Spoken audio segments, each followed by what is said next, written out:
晚间好，欢迎回到鬼影档案馆，我是鬼影，戴上你的耳机，准备迎接梦魇吧。万圣节的夜晚，街道被橘黄色的南瓜灯染得幽暗，风轻轻掠过空无一人的小巷，带来一丝不属于这个世界的寒意。笑声、敲门声，偶尔闪过的影子，在夜色里交错重叠，让人分不清是幻觉还是现实。这个夜晚，总有人被好奇心引诱，也总有人在不经意间踏入了无法回头的黑暗。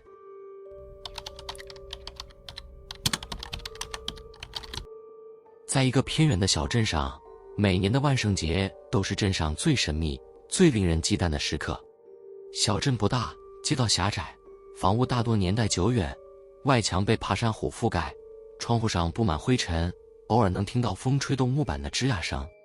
镇上的人都很谨慎，尤其是老人，他们总会在万圣节前夕提醒年轻人不要随意点亮南瓜灯，也不要在夜晚单独出门。然而，这些话语在孩子们眼里只是老人的古怪迷信，根本不足以阻止他们的好奇心。小杰是镇上出了名的调皮孩子，今年10岁，他对万圣节充满了期待。他决定自己做一个独一无二的南瓜灯，比镇上所有的南瓜灯都大都亮。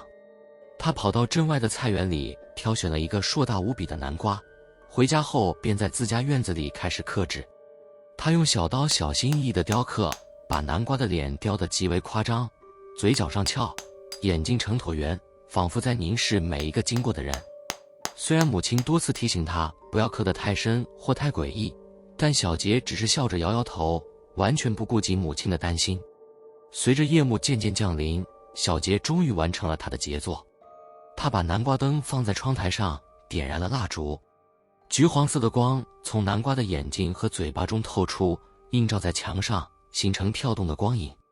初看时，那笑脸显得滑稽而生动，但随着夜色加深，那笑容却在微妙的扭曲，仿佛变得不再单纯。小镇上其他孩子的南瓜灯也点亮了，街道上弥漫着一层淡淡的橘光，看起来热闹，但每个人的目光都不自觉地落在小杰的南瓜灯上。午夜过后，小镇逐渐安静，街道上几乎没有人影，只有南瓜灯在黑夜中摇曳。小杰的母亲在屋内担忧地看着窗外，她隐约感到有些不对劲。南瓜灯的眼睛里似乎闪过一丝红光，让她的心悄悄提了起来。她想叫小杰进屋，但当她走到窗边时，发现男孩已经不在院子里。小杰悄悄溜出家门，他被南瓜灯微弱的光吸引，仿佛受到某种引力般走向窗台前。南瓜的眼睛在黑夜中闪动，那光并非普通的烛光，而像是有生命般在凝视他。他靠近南瓜灯，伸手触摸它的表面，忽然感到一股寒意顺着手臂直窜到心口，让他忍不住缩回手。这一刻，他似乎听到了一种低沉的呼吸声，但当他环顾四周时，街道上空无一人。与此同时，镇上其他人也开始注意到异常。老李头是一位守夜的老人，他每天夜里巡视街道。那天夜里，他经过小杰家时，看到南瓜灯的光影在窗台上不断扭曲，就像被什么力量牵引一般。老李头心中一惊，他隐约记起自己年轻时听来的故事。小镇上曾有孩子因为在万圣节点燃不当的南瓜灯而消失，从此再也没有人见过他们的踪影。小杰回到家里时，母亲满脸焦急地质问他去哪里，他却支支吾吾说不出理由。母亲只觉不安，叮嘱他今晚必须待在屋内。然而，午夜的气息越发浓烈，南瓜灯的光影在窗台上变得异常妖异，仿佛在召唤他。小杰的好奇心最终战胜了恐惧，他再次走向窗台。当他靠近南瓜灯时，窗外的街道上突然出现了一道影子。那影子模糊不清，像是人影，却又不完全像人。小杰愣住了，他想喊叫，却发现自己声音哽在喉咙里，动弹不得。影子缓缓靠近南瓜灯，站在门口，身体被橘光笼罩，却没有任何五官，只是一片黑色的轮廓。小杰的心脏狂跳，他感觉自己仿佛被凝视，被吸引，无法移开目光。就在这时，南瓜灯的笑脸突然变得极为狰狞，眼睛仿佛活了过来，闪着深红的光。小杰感觉一股力量将他轻轻推向南瓜灯，他的手触碰到南瓜时，整个身体像被冰冷的水包围，寒意直透骨髓。他拼命挣扎，却发现自己无法动弹。街道上其他南瓜灯的光影开始异常跳动，仿佛在回应小杰手中的南瓜。第二天早晨，镇上发现小杰消失了，只留下窗台上的南瓜灯。那南瓜灯看起来依旧完好，光亮如常，但谁都能感觉到他的笑容里多了一份深不可测的诡异。镇上的老人们没有惊讶，因为他们早就知道，这个镇子有一种诡异的规矩，每年万圣节，如果孩子不遵守古老的仪式，点燃不当的南瓜灯就会被带走，从此消失。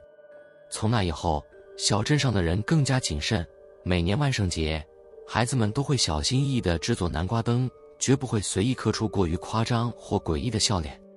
有人说，小杰的南瓜灯依旧摆在窗台上，只是那笑脸不再属于他，而属于某个被诅咒的灵魂。他静静地注视着夜色下的街道，等待下一个好奇的孩子靠近，等待下一次万圣节的降临。从那以后，小镇上的人更加谨慎，每年万圣节，孩子们都会小心翼翼地制作南瓜灯，绝不会随意刻出过于夸张或诡异的笑脸。有人说，小杰的南瓜灯依旧摆在窗台上，只是那笑脸不再属于他，而属于某个被诅咒的灵魂。他静静地注视着夜色下的街道，等待下一个好奇的孩子靠近，等待下一次万圣节的降临。多年以后，我再次经过那个小镇，夜晚的街道依旧狭窄，南瓜灯的光影依旧跳动，但小镇似乎更加安静了。我无意间走到小杰家门前，看到窗台上那只硕大的南瓜灯，他的笑容仿佛在凝视我，橘光在黑夜中闪烁，像是在提醒我，这个镇子的万圣节从来不是简单的节日，而是一场古老的考验，一场无声的诅咒。我转身离开，心中仍有余悸。那一刻，我隐约明白，无论过去多少年，小镇上的南瓜灯、笑脸、光影与夜色之间，总有某种无法言说的联系。每一个好奇靠近的人都会被考验，被注视，而南瓜灯的微光下隐藏着的，或许正是某个永远无法回来的灵魂。从此以后，我再也不敢在万圣节夜晚靠近陌生的南瓜灯，也不再好奇它背后的故事。但每当我回忆起那个小镇，心中总会涌起一股寒意，像是南瓜灯的红色眼睛，穿过时间，静静地注视着我。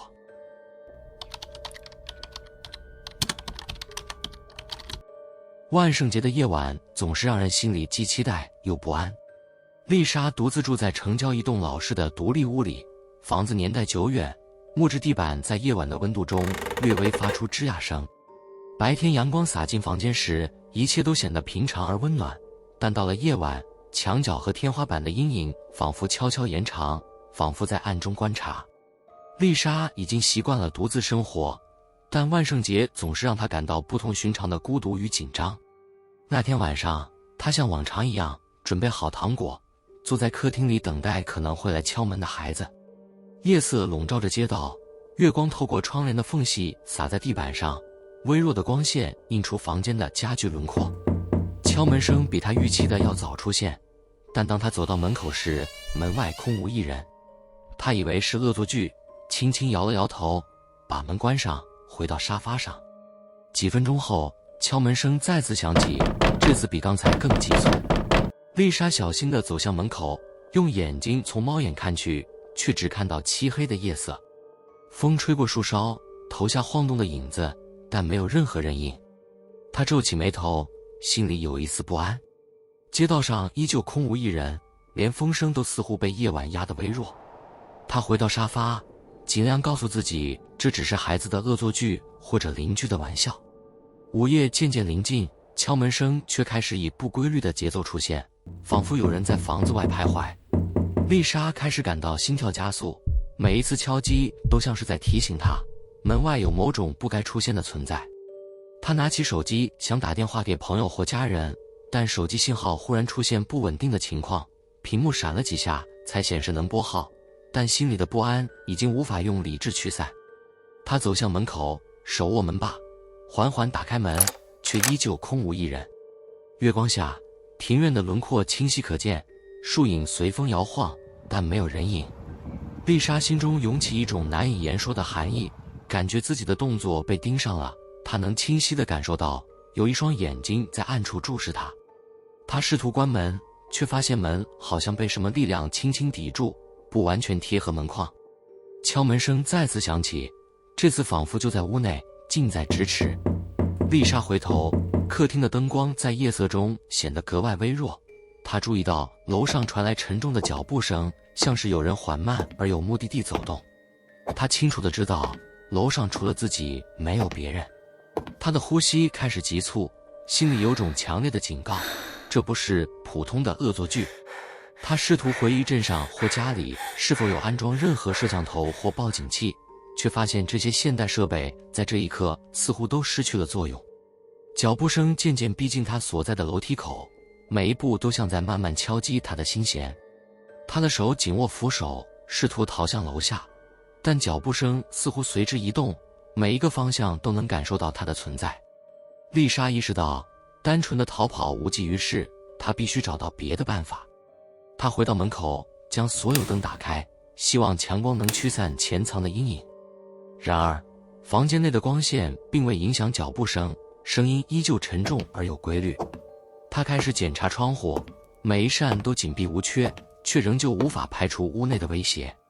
时间像被拉长，每一分钟都像是1小时。敲门声、脚步声交替出现，丽莎感到极度压抑，身体几乎要被恐惧冻结。她想起邻居曾经讲过万圣节夜晚的一些禁忌，不应独自开门，不应随意回应陌生人的敲击，而现在这些提醒已经无法保护她。当她再次走向门口时，发现门上挂着一张纸条，纸条被夜风吹得轻轻摆动，字迹工整而冰冷，不给糖的人今晚会被收拾。丽莎的手微微颤抖，纸条触手可及，却仿佛在提醒她，危险早已进入屋内。她回头看向楼梯，沉重的脚步声正缓缓向她逼近，每一步都像是预告着不可避免的命运。她尝试拨打电话，但拨号时手机屏幕忽然黑屏，仿佛被什么力量阻断。她跑到厨房，想寻找任何可以自慰的物品，但每一步都感到异常沉重，好像空气变得浓稠，阻挡着她的动作。敲门声和脚步声形成一种奇怪的节奏，像是无形的手在房间里巡视，每一个角落都可能隐藏威胁。丽莎终于明白，这不是普通的访客，也不是恶作剧，某种不属于这个世界的存在正在屋内缓慢逼近。她开始尝试用理智安抚自己，告诉自己不要恐慌，但理智在恐惧面前显得无力。她走回门口，紧握门把，尽力保持冷静，心中唯一的念头就是生存。午夜的钟声响起时，敲门声和脚步声达到顶点。丽莎感到一种强烈的压迫感，她的四肢像被灌铅般沉重，无法移动。她拼命喊叫，但声音仿佛被屋内的阴影吸收，无人回应。门外的影子慢慢投进屋内，纸条上的字迹在灯光下仿佛微微浮动，像是在挑衅她的恐惧。黎明尚未来临时，丽莎发现自己被困在一个无法理解的空间里。脚步声、敲门声逐渐远去，屋内的阴影收缩到角落，但她的心仍在颤抖。当天亮后，邻居看到她坐在门口，神情恍惚，手里紧握那张纸条。她再也说不出发生了什么，只知道自己经历了一个彻底改变的万圣节夜晚。多年以后，丽莎仍然独自居住，每逢万圣节，她总会把灯点得异常明亮，门窗紧闭。她清楚，那一晚的经历并非幻想，某种力量已经记住了她的存在，而每年的万圣节，这种力量都会潜伏在暗处，等待新的目标。她从未再尝试开门回应敲击，也不再给陌生人留下任何机会，因为她明白，万圣节的夜晚，外界的敲门声有时并不是为了讨糖，而是为了找寻那些被忽视的人。这份经历让她学会了谨慎，也让她心中永远留下阴影。她无法忘记那张纸条，无法忘记那沉重的脚步声，更无法忘记午夜里屋内仿佛有一双眼睛在盯着她的一切。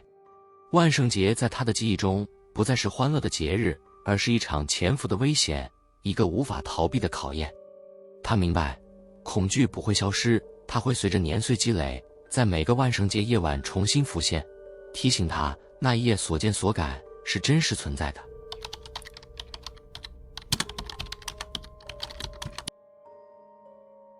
几个大学生在万圣节夜晚决定前往城郊的一座废弃庄园探险。庄园位于偏远的山谷中，道路狭窄且弯曲，周围树林密集，连月光都无法完全穿透。镇上的人很少谈及这座庄园，老人们只会摇头叹息，低声说这是不能轻易靠近的地方。而学生们年轻而充满好奇，他们对古老的传说总是半信半疑，甚至有一种轻蔑的挑衅心理。抵达庄园时，天色已完全黑下，夜空中布满星星，只有远处的月亮微弱地照亮荒草覆盖的院落。庄园外表残破，墙面剥落，窗户破碎不全，但当学生们推开厚重的大门时，眼前的景象让他们愣住了。院子里灯火通明，灯光来自四周悬挂的各式南瓜灯和古老吊灯，照亮了整个庭院。音乐声从庄园内部传来，是一种节奏感强烈的舞曲，但令人不安的是，跳舞的人们都戴着面具，动作异常整齐而机械，没有人说话。几个学生互相对视，既惊讶又兴奋。他们悄悄进入庄园，试图靠近那些跳舞的人，想要融入其中。然而，当他们走近时，才发现这些面具人看起来几乎完全相同，面具下的五官模糊不清，甚至有一种说不出的寒意从眼神中透出。有人轻声说，也许这是某种特别的表演，但随着脚步越来越靠近舞池，他们逐渐意识到，这并非普通的表演。一个名叫艾伦的学生被邀请加入舞池。起初，他只是随意舞动，却发现自己的手和舞伴的手像被固定般连接，无法自由移动。他试图喊叫，但声音在音乐的喧闹中消散得无影无踪。周围的舞伴动作机械，却完美地配合他的动作，让他几乎无法察觉自己的独立意识。随着舞曲推进，他的动作开始变得僵硬，手臂和双腿逐渐失去控制，仿佛身体被某种不可见的力量接管。其他学生试图拉他出去，但每当他们靠近舞池，身体却像被无形的屏障阻隔，动弹不得。恐惧在每个人心中升起，他们开始明白，这座庄园并非普通的废弃建筑，而是一种古老的陷阱，存在的目的似乎就是在万圣节夜晚捕捉闯入者。随着午夜钟声敲响，庄园里的灯光和音乐达到最高潮，舞池中的面具人缓缓停下动作，整齐的排列让整个房间看起来像被设计成某种仪式场景。艾伦感到胸口压迫感增强，呼吸困难，而周围的同伴们也意识到他们的身体被完全限制，无法移动一步。此刻，每个人都明白，他们的存在已经被庄园捕捉，普通的逃跑完全无效。当钟声敲完12下，整个庄园突然陷入一种诡异的寂静，音乐消失，灯光暗淡下来，只剩下微弱的烛光照亮舞池。那些面具人慢慢转向新来的学生，目光从面具下透出一种冷漠而可怕的审视感。艾伦和其他人发现自己不仅无法呼喊，也无法思考正常的逻辑，意识像被慢慢抽离，身体被引导着一步步靠近舞池中央。有人试图用手机记录，但屏幕黑屏，闪光灯无法点亮，任何现代设备在这里都失去了作用。学生们终于明白，庄园存在的规律与现代科学完全无关，而是依靠某种古老的规则和仪式。每年的万圣节，这座庄园会举办派对，但被邀请的人从未真正离开过，他们的身体被困在庄园之中，成为下一年的舞者，而意识被永远禁锢在舞池之上。当夜渐深，风声从破碎的窗户吹入院子，吹动门廊的吊灯，光影摇曳。几名学生最后一次尝试逃跑，冲向院门，但门口像被施了魔法，徒手推拉无法打开。庄园的存在似乎在悄无声息中收紧，每一个动作都在引导他们向不可逆的命运靠近。艾伦看到其他同伴的眼神里充满恐惧和绝望，他们试图抵抗，却发现身体完全被控制，心中唯一能做的就是接受这一切。天亮之前，庄园恢复了平静，院子空无一人，除了散落的面具和几个被丢弃的背包，仿佛那些年轻人从未到过这里。庄园的门紧闭，风吹过破旧的屋檐，带起一阵轻微的吱呀声，让人误以为里面仍有人在活动。邻近的村民从未见过任何人离开庄园，甚至多年以后，偶尔有人回忆起那晚的派对，也只剩下零星的记忆碎片，无法讲述完整经过。这座庄园成为了城郊的传说，年轻人从未敢在万圣节夜晚靠近它，而好奇心旺盛的大学生也很少有人能够踏入大门。庄园里存在的不仅仅是破旧的建筑，更像是一种古老而阴险的生命，它每年都会寻找参与者，维持着某种不可知的平衡。面具人、舞池、音乐和灯光都是他捕获人的手段。凡是敢于触碰他规则的人，最终都会消失无踪，而那些消失的人，仿佛从未存在过，只留下零散的物件和不断流传的恐怖故事。多年以后，仍有人在深夜谈论那座庄园，讲述曾经闯入的人和他们消失的过程。每当万圣节来临，城郊的山谷总会弥漫一种难以言说的气息，让经过的人心生寒意。没人知道，庄园里那些消失的灵魂是否还在舞池中央跳舞，或者早已融入古老的建筑本身，成为它永恒的一部分。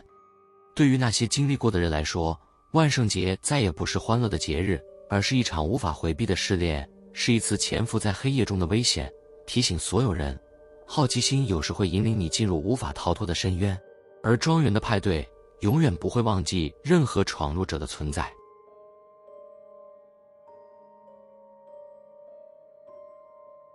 喜欢这几则故事的话，记得订阅鬼影档案馆，点赞，开启小铃铛，才不会错过接下来的每一部恐怖小故事哦。鬼影档案馆，我们下次见。